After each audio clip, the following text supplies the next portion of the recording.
This episode of PTG is brought to you by Transfuse, the hydration, immunity, and mental clarity booster, and Transcend nootropics. And with just one serving of Transfuse, it is equal to 4 of the competitors in one. And there is no other formula as potent as Transfuse on the market. And you are all encouraged to go and compare the formulas with any other products on the market and see for yourself just how amazing it is. Transfuse uses all natural flavors, colors, and sweeteners, and there's no proprietary blends, so you know exactly every milligram of each ingredient you are consuming. This formula was created to optimize your mind, body, and immunity, and Transfuse can be used as a high-performance multiplier for working out and any competitive sports or demanding lifestyles. Also, be sure to get your hands on the Transcend, which is a nootropic formula that improves cognitive function and can replace your morning coffee, pre-workouts, energy drinks, or energy shots. The formula contains lion's mane, alpha GPC, teacrine, and dynamin.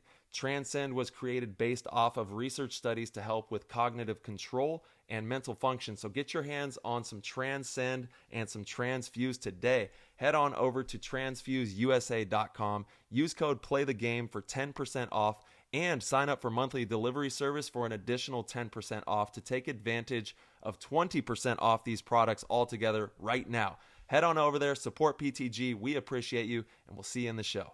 This episode is brought to you by Lone Wolf Paintball. They are an amazing online supplier and have been around since the beginning of the game as Michigan's premier paintball field and paintball supplier since 1987. They are rapidly expanding into the online retail space and supplying everything you need to be the best paintball player you can be. They have got it all. Head over to lonewolfpaintball.com and shop all of your favorite brands. And they also boast amazing customer service and will have this out to you with same-day shipping, which is amazing. It's always nice to know that your stuff is on its way immediately so you can start to use it that very next weekend of play. Check out their YouTube, Lone Wolf Paintball, and their Instagram at Lone Wolf PB, and stay up to date with all of their deals and sales. Play the Game podcast is immensely honored to have them on board, and we cannot wait for you guys to check out lonewolfpaintball.com and become a part of their community. This episode of PTG is brought to you by HK Army. HK is an industry leader in high-quality paintball gear, accessories, and lifestyle apparel that was founded in 2007. And we have a tremendous opportunity for you all to be geared up on every level with HK Army custom team gear. Whether you're on the paintball field or in the airsoft arena, take your game to the next level by using code PTG to get 50% off your custom gear design fee. And I don't think y'all heard me out there. That is 50% off, and you will be able to collaborate with a seasoned designer to create custom branded HK Army jerseys, long sleeves, t-shirts, pants, gloves, or headbands for your team with no minimum order quantity. Head on over to hkarmy.com/custom and use code PTG for 50% off on your team's custom gear design fee right now. Let's go. Thank you, HK Army, for everything you do in paintball, in airsoft, and in so many people's lives. We love you. Go check them out. What's going on, PTG Nation? Thank you guys so much for tuning in yet again. This episode, we have Matt Fuzzy Jackson, who just made the huge move to San Antonio X Factor. This is by far the biggest move of the offseason so far. Matt Jackson was a cornerstone on Impact, huge part of their win in 2021 and again last year in Chicago, and he is going to bring invaluable amounts of experience and expertise to San Antonio X Factor. So this was a fantastic episode to get to dive into why Matt made the move and why he thinks that this fit and this reuniting with his boy TJ Danner is the right decision. You guys don't want to miss this episode. So without further ado, we're going to hop in the show. That was an insane inside move by Marcelo Margot. Great communication. And the crowd starts chanting Harmon. Great shot by all the guys. Tyler Harmon saved that game. He came out with 2 wins. Marcelo Margot was on fire.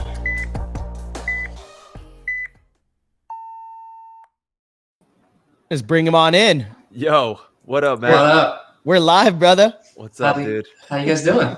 We're doing good, man. Good. Happy to have you here. Excited Thank you. to chat about your recent move. And I know you actually just really moved too. You were like moving to a new spot and everything. So you've been super busy. So we're thankful to have you while we do. Thank you, brother.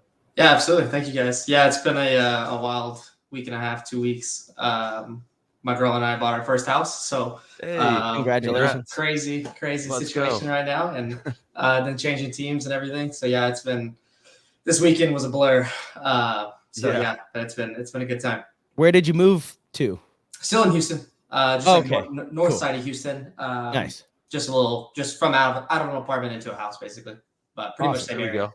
Well, congratulations to both of you. So now you're playing for X Factor. Obviously parted ways with Edmonton Impact. God, this is such a big pickup for X Factor. You and It TJ is. back on the same side, bro. It's you guys are gonna be nasty. Yeah, I'm looking forward to it. A lot of people I wouldn't necessarily don't know this, but when AC basically broke up, we had a kind of deal worked out where it was the chance of me, TJ, and John all going to go to X Factor and kind of do like this Texas thing. So it's kind of always been a conversation that's always been there to go join them and be from homegrown Texas guys and get back on a Texas team and things like that. So I'm pumped, and of course playing with DJ. It's always fun to get back with one of the boys, Mm-hmm. So hell yeah, man. Well, we're all excited to see you play, and everybody wants to know why. Like, what was it that made you make the decision to go to X Factor? Obviously, you guys had a really good performance out at World Cup, taking second place there. Obviously not what you wanted, but still Yeah. a really good That guy. performance out there. Yep, he's right there. Dude, Yep. the retreat from the tower. The retreat, bro. They've been telling me not to retreat my whole career. Got me. No, I mean, it's kind of like a culmination of things, right? Everything's always calculated. There's a bunch of things that go into it. But I can't say anything bad about the Impact organization, honestly. Bart, all the guys, Dave, like it's top notch, top tier. The way Bart handled the whole thing, and then my conversation with Dave, super smooth, super easy. Just kind of like, hey, this is the situation. It's been one of those things, like I said, like it's always been X Factor Impact since the AC thing, and then just being in Texas, of course, it just makes it easy. That's not like the big reason. The travel is all part of it. Anyone that kind of says that they're gonna, this is my opinion, of course, anyone that says they're gonna do something to change teams because of the travel, if you're playing professional paintball, you're playing paintball at a high level, you're traveling, you got to accept it, right? Like late nights on Sunday nights, flying out Friday after work, like whatever it is, right? Like that's you just accepted that when you got into it. So it's not necessarily the travel. It's just, there's a lot of other things. And going back to playing with one of your guys too, it's always appealing. Like it's hard to pass up. And we always had this running joke from the VCK days. So we're going to get good, split up, go on a bunch of different teams, learn a bunch of things, get back together, and then just punk everybody out. Because we were always so close, right? Like we're always so close. We like go and get that intel and bring it back and try to win together kind of deal. So that's always a running joke too. But not just felt right. You know what I mean? Like one of the timing kind of deal. And then of course the World Cup performance. Getting second after a pretty rough year was really nice, right? Feels good, but the year was rough, and I think anyone on Impact would say that the finishes that we had were just not what the team really exists for, right? The team exists to get first and seconds, not in that top 6 to 8 kind of range. And we basically were there all year after the first event. So definitely a frustrating year, but a number of things. So I wouldn't say it was any one thing specific. Well, now you're back on home soil in Texas. He's back. That's right. Got to get TJ a dub. He's got some seconds, and hopefully I can be there when he gets his first one.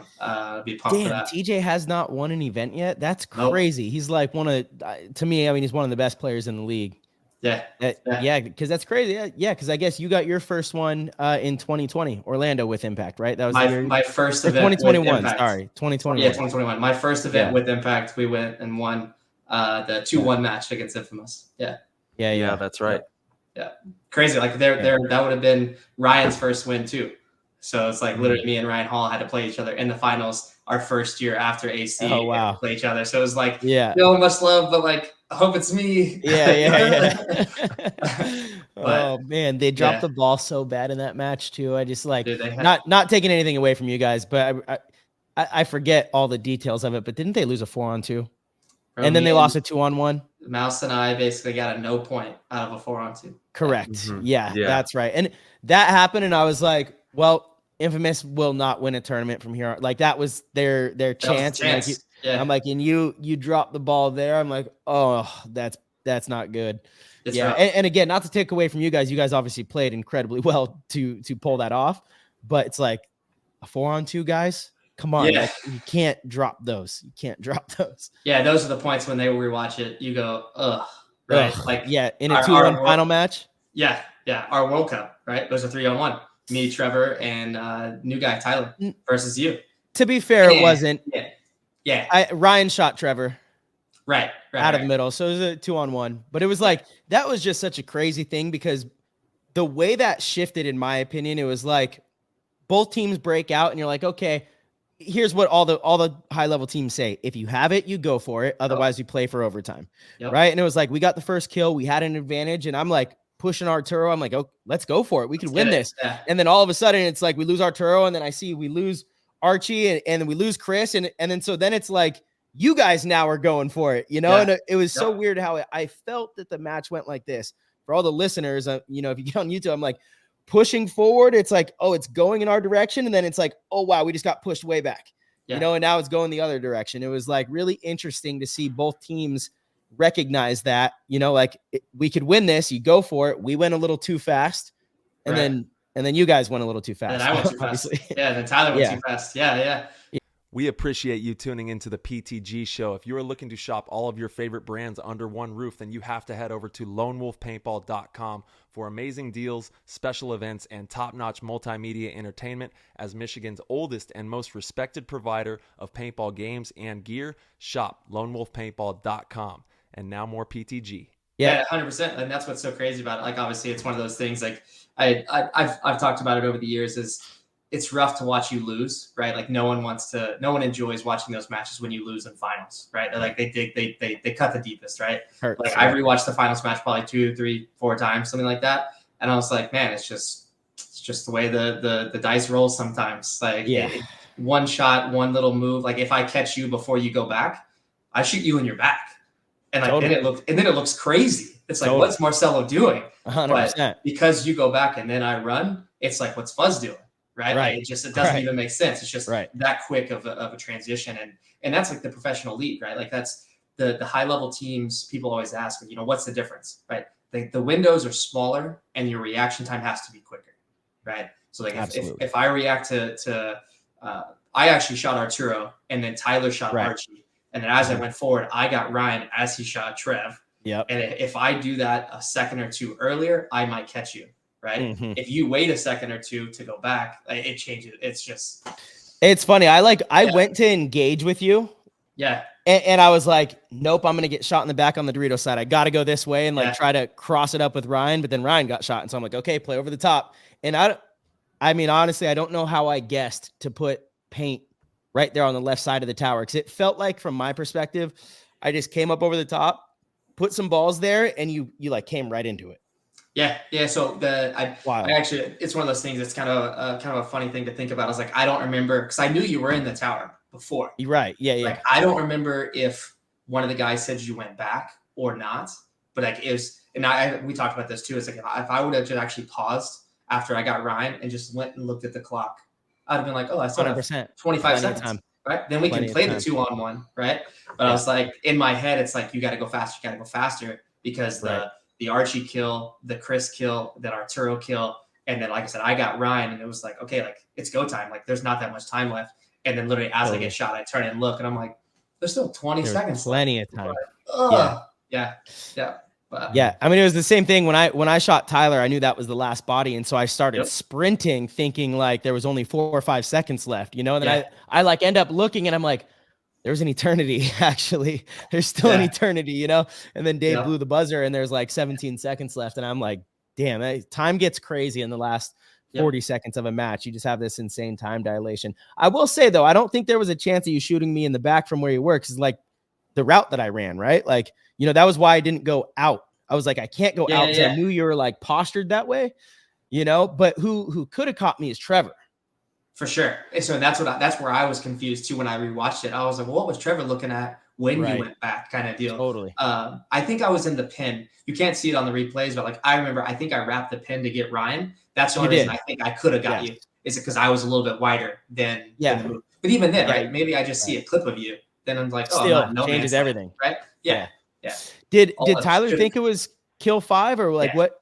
I'm pretty sure we never talked about it specifically, but he was just like, I didn't know Marcelo was alive. So I was like, he just saw me go and was like, oh, maybe Fuzz got the last guy kind of deal.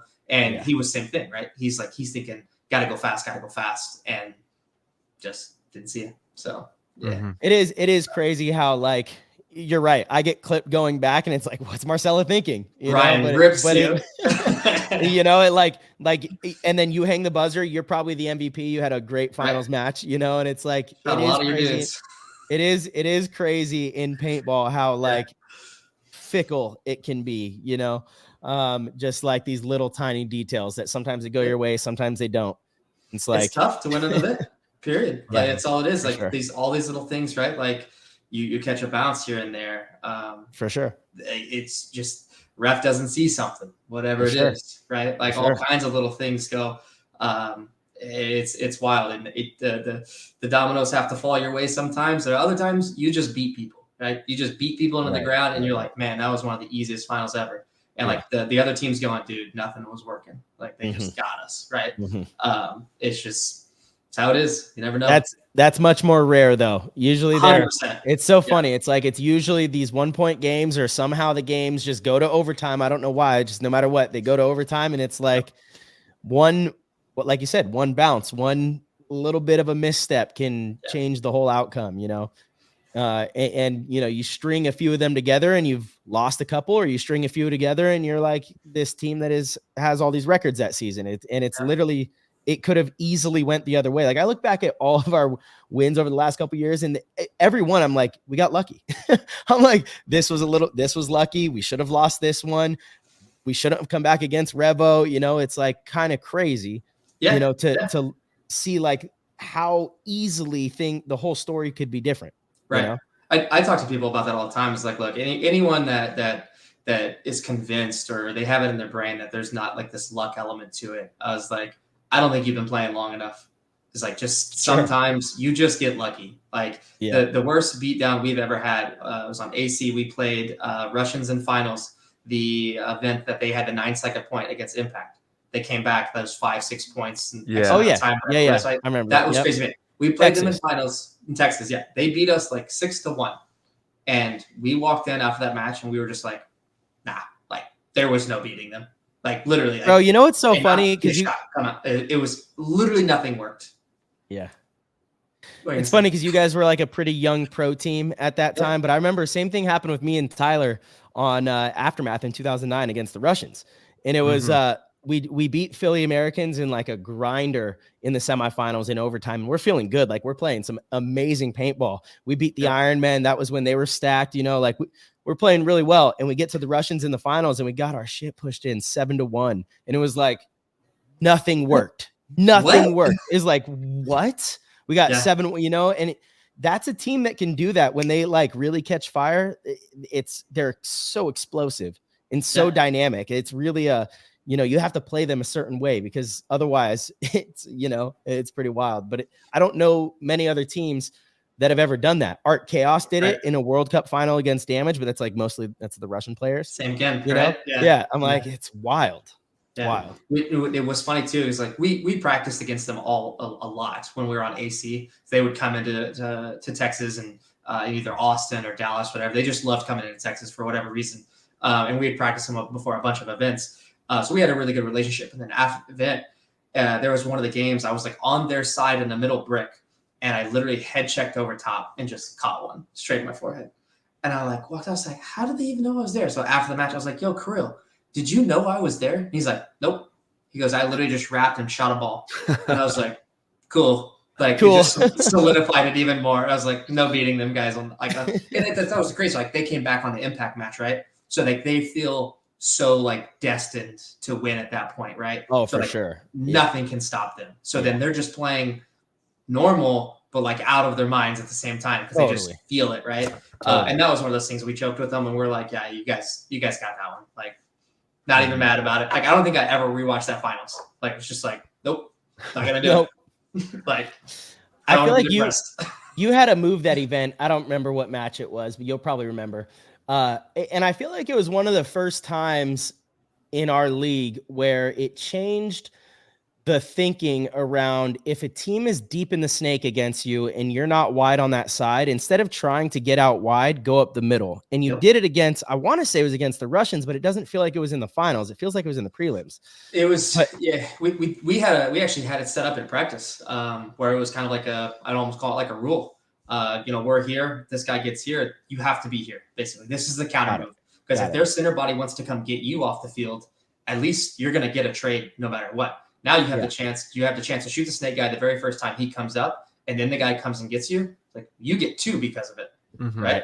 You flip the script, and it's like, so you get there, he doesn't know you're there. You shoot him, and they don't react. Well, now you get to play, right? Now you're in a good spot. I know exactly what you're talking about. There's the big brick in the middle, and then it was the long snake. It was the can was the insert. It was like super hard to get in the snake. It was hard to make it wide. But if you got in the snake and the other team wasn't wide, it was like the game was almost over. Just crawl and kill everybody.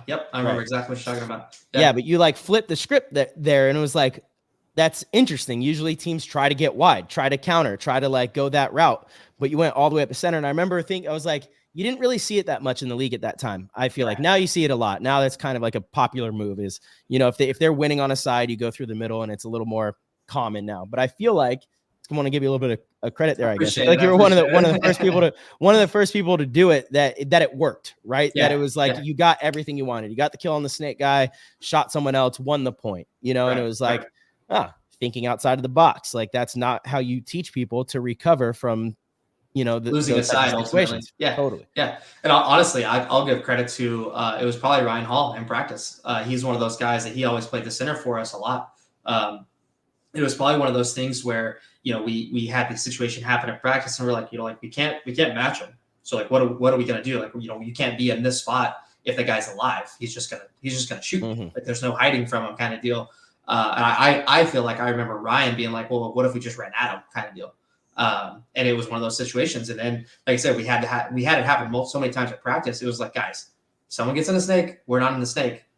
Like, you're going to die. Like, just whatever you're doing, stop what you're doing and go get there and try to take him off the field. Because it definitely was one of those snakes. It's like, it wasn't even a big snake. It was just the little knuckles all the way down it. But you just couldn't do anything about it if the guy got in there. So, 100%. I appreciate it, though. But, I'll give credit to Ryan, actually, a little bit. I think I feel like it was him on that one, actually.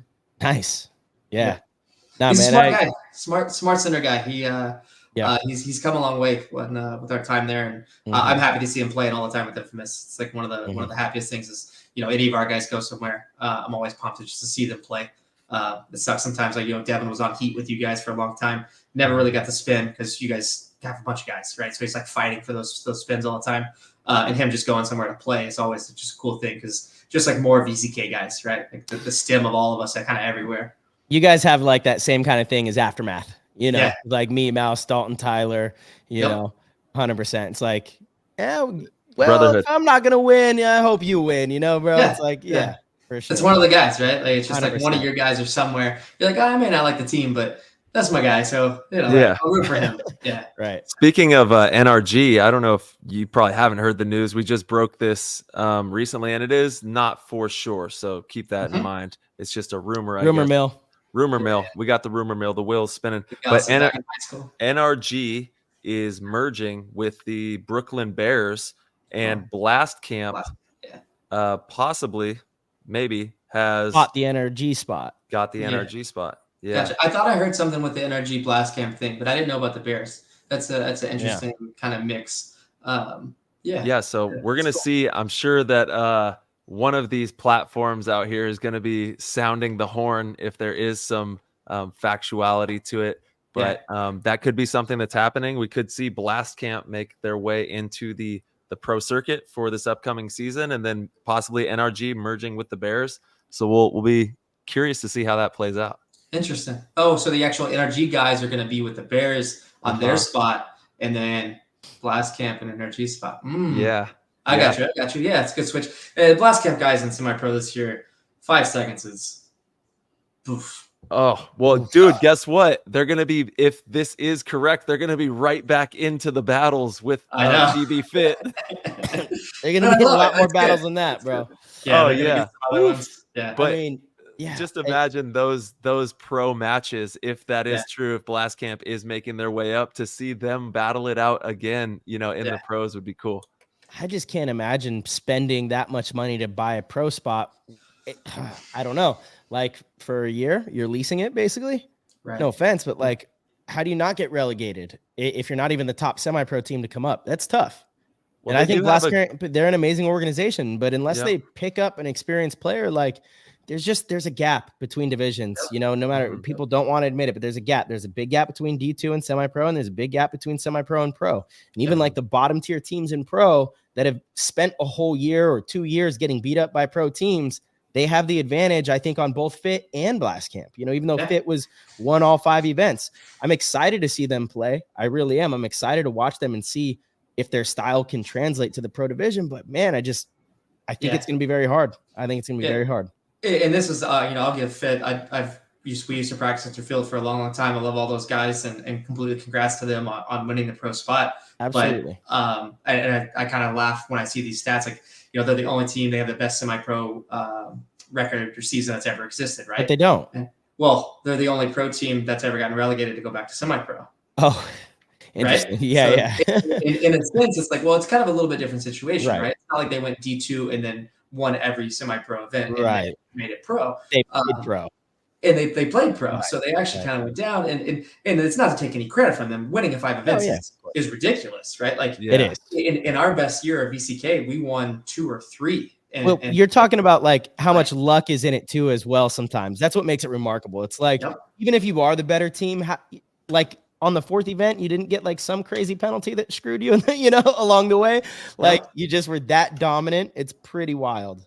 Yeah. Like they had the stats on the record, how many matches or how many points they've lost and that kind of stuff. It's like, it's insanity to think about. And they've only added a few people to the actual kind of the team that got relegated. Right. So like for them to come back in, I mean, they're going to have to compete and be better than they previously were, which I think they are, of course, right? Just that experience of winning those events, they're going to be better. But at the same time, like who are the bottom 4 teams in pro now, right? You're like, well, it's going to be Fit. It's going to be maybe this Blast Camp NRG thing. That's 2. And I think Ironman were towards the bottom this past year. And then you have like this 4th one that's kind of like Uprising, maybe depends though. Uprising could show up and play well. And that's just it, right? The 4th team is always this, like, which one do you get at this event? So it kind of fluctuates a little bit. But like those are in theory your bottom 3 teams, and that's 2 of the semi-pro guys, so they're just going to go up and go right back down. It's tough. And I completely agree. The gap between, there's even a gap within pro, right? You get your top 8 teams, you get your like middle 6, and then you get your bottom. And like there's just like 3 different tiers of pro teams, and it's controversial to say that, I feel like, but it's just what it is. There's a reason the same teams make top 8 all the time, right? And I think Tom Cole has this stat, but the same team, the same like 4 or 5 teams won every event for the last, I think it's like 14 years, or ever since PSP was a thing or something like that. It's Dynasty, Damage, Heat, Impact, X Factor, Russian Legion. I think that's the 6. So like we in AC, if we won an event, we would have been that team, and then we had 3 or 4 seconds, and like so there's no other team that's broken into that, and that's what's crazy. It's like you have these teams that are just so used to winning. We kind of touched on that with Mike Jeffrey from Revo. He actually brought up that same stat, and it's really curious. He was talking about the mentality behind it, and kind of you have to already see that happening and believe it and really steal it, really is what it comes down to, is you got to steal wins and just take it. And we haven't seen another team do that besides those 6 teams that have gotten all those wins, which is crazy. It's a wild thing to think about. And, so like I say this, right, that's the one side of it, that it's this insane stat. Ironmen have won. 2020. Ironman. So, okay. Yeah. So Ironman still has, so there's 7, right? And Ironman has the name of of the Yeah, decades, for sure. right? Of the years, Yeah. right? So it's like, No, I was it's trying not to think. even I'm like, a I name. swear we've broken the 7th, and I'm like, Yeah. what was it? But still, it's it's insane. It's nuts. And so Yeah. if you look at the players on all of those teams, you go, okay, well, how long have all those guys been playing? Right. These are the guys that created pro. There's no one that's broken into it, right? Like now, so I'm playing with Bernaccia, right? Like I remember watching Bernaccia when I was playing, D3, D4, 7-man NPPL. He was playing pro. Yeah. Like now I'm playing pro, and he's still playing pro. And it's like, like it's crazy. It's like Marcelo, you're on Dynasty, right? Like you grew up watching Dynasty. I know you're in that like second generation Dynasty, right? To a point, but it's like Ryan's still playing. I grew up watching. Yeah. Yeah, like it's crazy to think about. It's like what the separation of there's tenure and then there's the new guys. So yeah. And as of recently, it's 20. Like the core of Dynasty has been playing for 20 plus years. The core, and that's plus. pro. That's 20 plus pro. Same with a lot of these top pro teams. Houston Heat. You got lots of players that have played for 20 plus years pro. And it's really interesting to see that as the years go on, still to this very moment, it's hard to break through and get to be that 8th team or have that story where you come up and you're that middle of the pack or that lower tier and steal a win. We're still just not seeing that happen. Yep. I mean, this is going to be my 19th pro season. Yeah, that's crazy. Which is insane. That's legitimately insane. 2006 was my first pro season. It was half of a season. I joined the Ironman in in Chicago, so we were on the third of 5 events. But still, like, that's insane. Like, here's some relativity to it. I won a D3 NPPL in 04. Was my first national event win. Damn, and that was the lowest bracket possible. Right. Oh yeah, when we played D3 in 05, D3 was the lowest bracket possible. Like now we have D4, D5, D6, and I'm like, what? It's just a lot. I don't know. I guess it's okay to have, but yeah, D3 was the lowest you could go. Yeah. I mean, this is my 20th season pro, and there was just rookie, novice, the AM, AMB, and then pro. Yeah. And like I say this too, like coming up, it depends. Where you are, right? California, just like you played well, you get seen, you jump on a pro team after, you play D3, D2 and instant to a pro team, right? Like certain areas, it's really tricky to kind of break into that. I've run into people in VIP, like parents in VIP or just people here in Houston all the time. They're like, how do I get my kid on a pro team? I'm like, man, there is no recipe. Like, it is grind and be known. If you can make it to some combine thing, that's super sweet situation now. But you, of course, have to have the money to be able to make it there and do that whole thing. And then hope there's a pro team that you can travel to or in your area. Because like if it's not close and it's not something you can easily do, it's super tough to break into it. You have all these brackets now, all these different divisions. So you think it's easier to go through the stages, but it's the actual game though.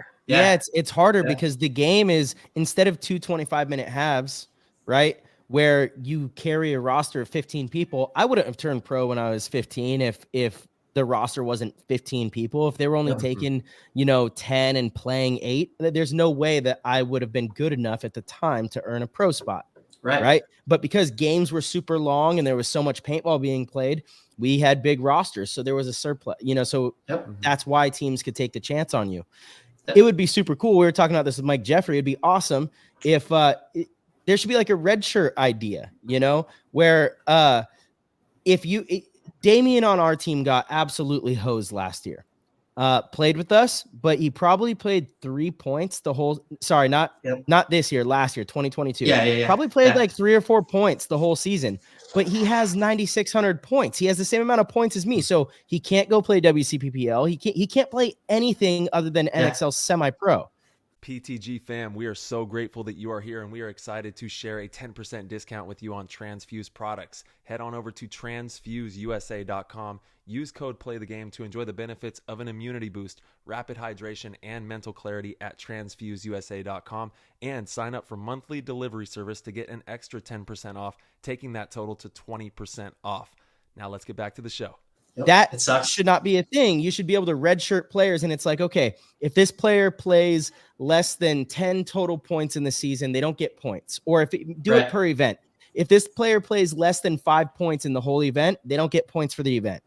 That would encourage teams to bring young kids on board, not ruin their status. And like, if you only play a point or two, it's okay. And then they could go back and compete in their local regional events and still gain that experience. Like that should be a thing. It'd be a little hard to track. It's definitely an extra thing that they have to do, but my goodness, you wouldn't have to track every player and how many points every player. You would just have to submit your red shirts, right? Each team submits their red shirt. Each team's only allowed one. You submit your red shirt, and then someone in the match keeps track of that player. How many times does that player come on the field? It wouldn't be too hard. I think you could have, it's kind of, we're still growing, right? Like the professional league itself. So we're trying to like evolve this into this thing eventually that'll be this crazy thing that we all want it to be. But like your coaches could just keep track of it, right? Like, and there's a point where like, hey, Trosen, like, hey, this is our red shirt guy. He's always going to be there around the matches. Head ref could keep track of it, little things like that, right? Like they could all have the same number, whatever. Like you could do something where like this is the guy on every team. This is what it is, and you submit it. After every event, he played 2 points. He played 1 point. He played 2 points. Like whatever it is. Yeah, I mean something like that would be a sweet idea because then you get a little bit of exposure. You kind of see how they take the pressure, and you go from there. And you're like, and again, you're not ruined to try to play something locally. Thank you all for enjoying the Play the Game podcast. If you are looking to take your paintball gear, apparel, and casual wear to the next level, then head on over to hkarmy.com and support the brands that support PTG. And now back to the show. I literally just had this conversation with a coworker, and they're like, "Oh, like where are your competitions?" And I was like, they're across the United States. Like they're like, "Oh, I wanted to come and watch one." I was like, "Yeah, like Austin's the closest. So like if you want to drive to Austin for a weekend and come out, like by all means." But I was like, yeah, they're like, well, they don't have competitions here. And I was like, I can't play those because of my ranking. And like, it's like a different thing. And like, so then you explain that. And it's like, they're like, oh, you only get 5 events for the whole year. I'm like, yep. Unless I play like this fun 10-man thing. And then I can play with like one other buddy that's pro. And it's like, it's like this weird thing. But yeah, it's like to try to come up and learn to really be able to be in the match and feel, those differences in the pro bracket, you can't replicate that. A practice doesn't do it justice, right? Especially with refs, right? Some kids are practice all-stars and then get to an event and for sure, no bueno. So it gets rough. But that's straight up. That's why I'm excited about things like the Hormesis one-on-one thing that gives us more events to go compete in once they open the pro division. It's just something that you could go and compete in, which is cool. You can stay competitive. I would love if there was like a once a year competitive 7-man tournament, that would be amazing.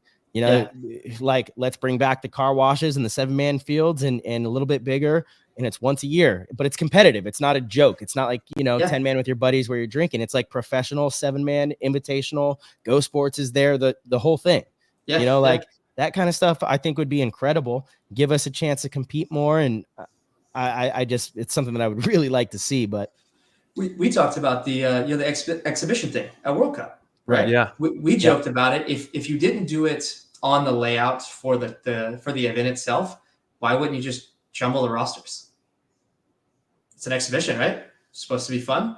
Kind of create this kind of thing. It's like, I've never played with this guy. Like, oh, this is kind of fun. Like, and if you're trying to get like the All-Star game. Well, not necessarily that, right? Like we had limited teams. We could limit it even more. And then you just, I don't know. It was a random thought at one of the dinners, right? And we talked to Bart about all this because he's one of the guys that makes these decisions. We're like, dude, like, what if you just change the rosters up? Make it to where, it's not that team versus this team. It's like you literally just make everybody play together and you're testing out the platform to test out the platform. I think a lot of teams would have turned that down, though, because they were treating it like a practice, right? So they'd be like, I'm not going to spend the day before Cup playing with random people, Right. you know? Well, and say it's a one-off event, right? If we're trying to do these exhibition Right. or trying to do these testing these platforms, you could treat it as a practice. Yeah. You could do it that way. And that's the reason I say not on the layout, right? Because I'm not going to want to tell you anything on the layout that we're going to play you potentially on Sunday, right? Like that's just bad. Hey, check out this really good shot. If you come this here, bounce shot here is sweet. Hey, look at this move from the tower back to the back center. Yeah, there you go.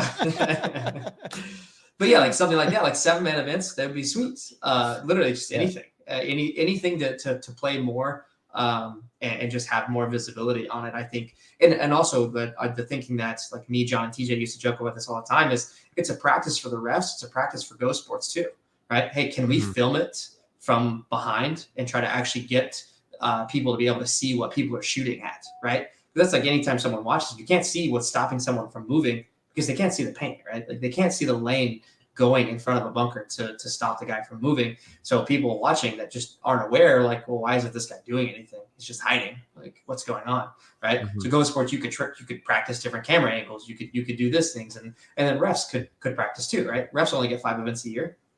Sometimes they miss things. Sometimes it's rough. Totally. Sometimes it's one of those things, right? Like, so they just get a few more events and get local guys. You don't have to have 15 or 20 reps. It's just an exhibition, right? It's kind of a practice all around kind of situation. And then you have the viewership to just watch more paintball. So What was your take on the 7-3 format? We had actually kicked around a pretty interesting idea with it. Obviously there was just the one buzzer in the snake side. Yep. But what if there was buzzers in every single, or not every bunker, let's just say from like the 30-yard line, 40-yard line, the 50, and then on to the opponent side of the field.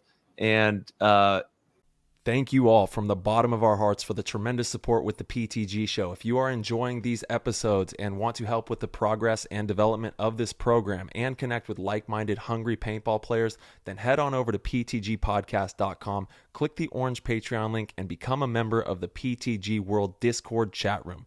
And now back to the show.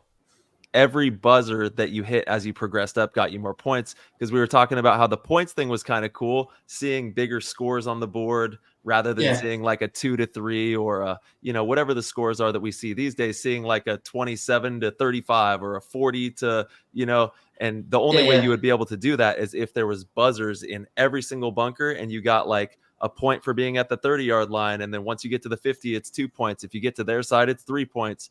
And hitting buzzers as you move across the field.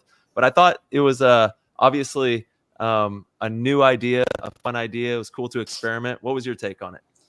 I thought it was cool. I think we have to try different things. I think we've talked to, of course, so John, my brother, has a paintball store here in Houston, right? So because of that, we just interact with a bunch of people that aren't necessarily super familiar with the competitive side of it, right? Anywhere from entry level people to their kids play some level of competitions, right? But they only get to dabble in the local stuff, right? So they're not used to the big events. So they'll start watching things and they ask like, man, like it's really tough to watch. Like I don't really understand what's going on. Yeah, right. So we have all those kind of conversations all the time, and all of us really are a huge advocate of just trying different things to see what people like, right? The one-on-one thing, super easy for people to watch and understand, right? Yeah. This point system, it's easy for people to understand, which helps. And then they go, oh, they're trying to get to this bunker because it's more points.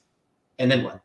Right. So it's like, I love the idea. I think we're on the right track to go somewhere. And I think that's the way we're going to have to do it, right? Get all these teams to go and test it. Now you have all of these teams with their ideas, right? And you have to just kind of filter those ideas, right? Get all those ideas and then kind of play with them and piece them together to see, all right, we got this from Tyler, we got this from Marcelo, and we got this from Fuzz, and we can kind of come up with this kind of thing, right? That may be a little bit more fun to watch, a little bit higher scoring. People love high scores. People love college football because it's 65-50, right?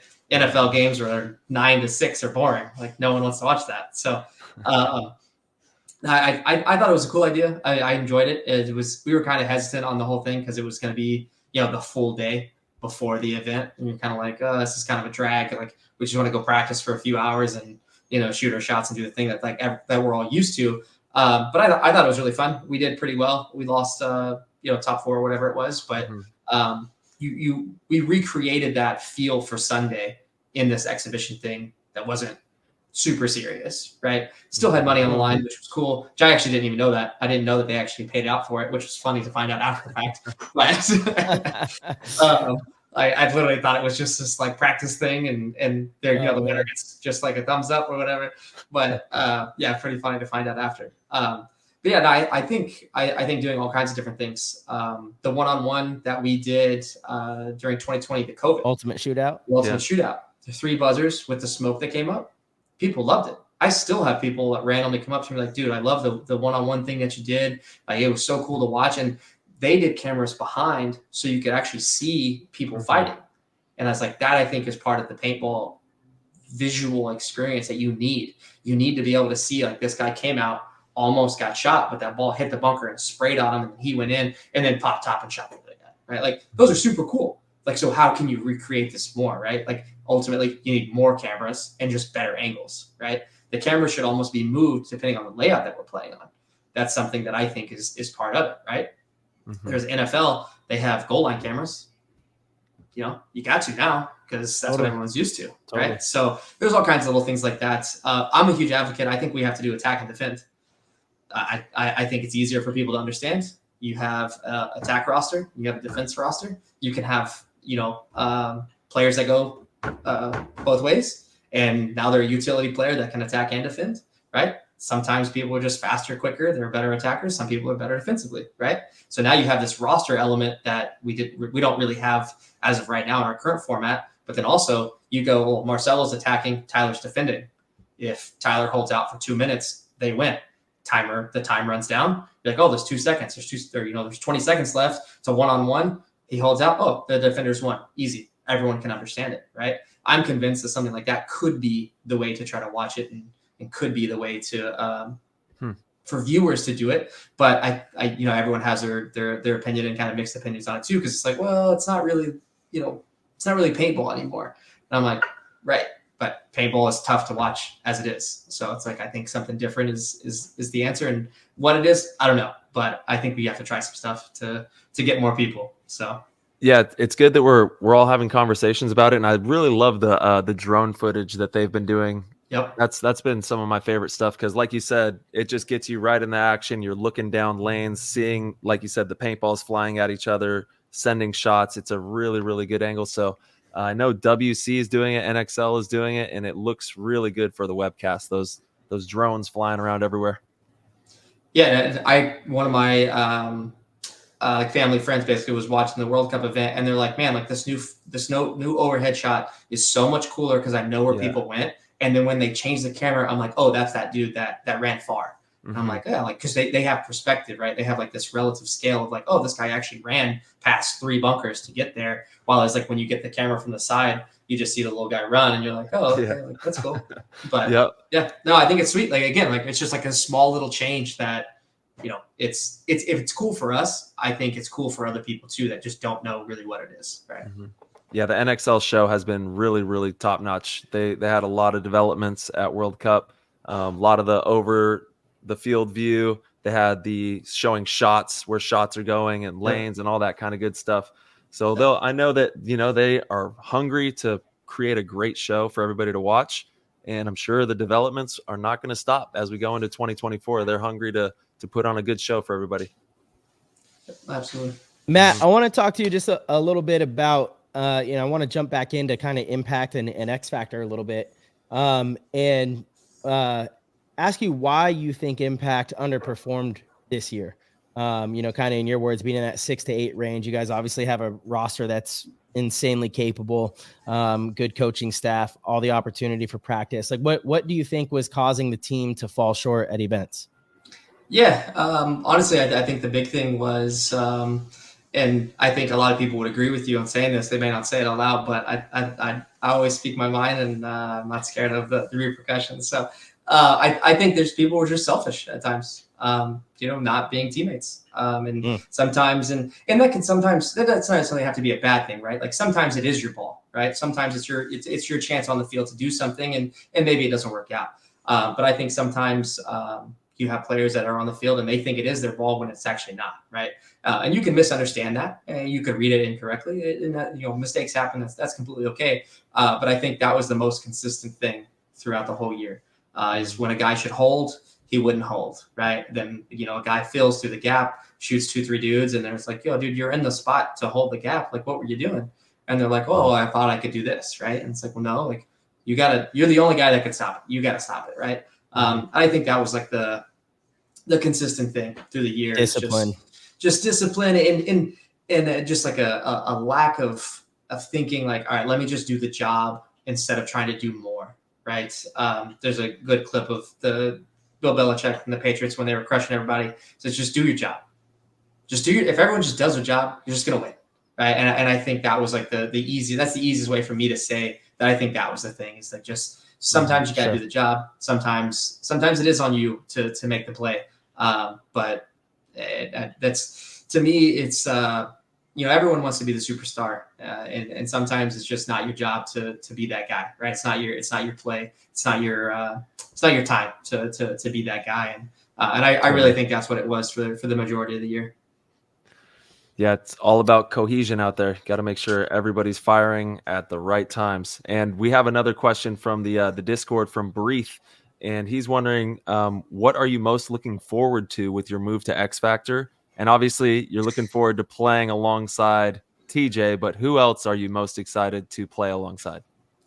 Yeah, I've always liked Billy's style, being a 1 down the snake side. Obviously, I play with Axel, and that's just as a 2. Tyler and Marcel, you guys can both speak to this. When you have a 1 that just wants to go forward and he'll fight and he'll push, sometimes it makes us look so good.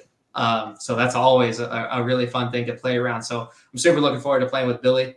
I've also always been around and looked up to Colt throughout my years. I'll never forget this. Our second event that we ever won was Denver 04, a 7-man.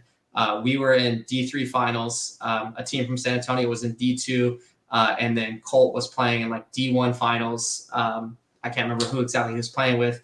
Texas Storm, I think. It might have been Texas Storm. I can't then. remember for sure. Maybe.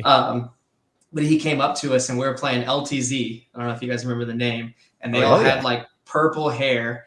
And he's like, you guys gonna lose these purple hair, blah, blah, blahs. And like hyped us up basically before this match. And that was 04, right? And we were already looking up to him for the Texas Storm days, stuff like that. So did you guys lose to him? No, we won. Did you? I thought LTZ won that Denver event. No. We crushed them that one. Damn. Okay. Yeah. So, bro, what's funny is the now semi-pro team I coach, the Misfits. I work with Wrecking Crew and the Misfits. 4 of the guys are the original LTZ guys. Oh, no way. That's sick. Yeah. So like they made a comeback, man. They're having a blast. It's a good group. Yeah, that's good. So like I'm super pumped to play with Colt. And Alex Martinez, I've always had a good relationship with him over the years. We always had like this little stigma, I guess you could say, with either VCK or AC Dallas versus X Factor and blah, blah, blah, and all this kind of stuff. It's just one of those, like I always kind of joke, it's this paintball high school gossip that there's like this thing. And just because you're from Texas and you play each other, right? There's beef just because of that. But I've never had a bad relationship with any of those guys. So, but yeah, definitely Colt and Billy. I'm pumped. And obviously TJ, right? I don't need to talk about that. We know that. LJ's been playing super good on the Dorito side. And so like that. And then Meter, we actually played on AC for the very first 2 events that I played with AC. Meter was actually on AC. And we butt heads really, really bad at first. And then we started kind of gelling and started actually kind of like getting this cohesion. And then I think he like pulled his hamstring or something like that, and then ended up not playing basically the rest of the year with us. And then I think he went to X Factor or played with someone else or something like that.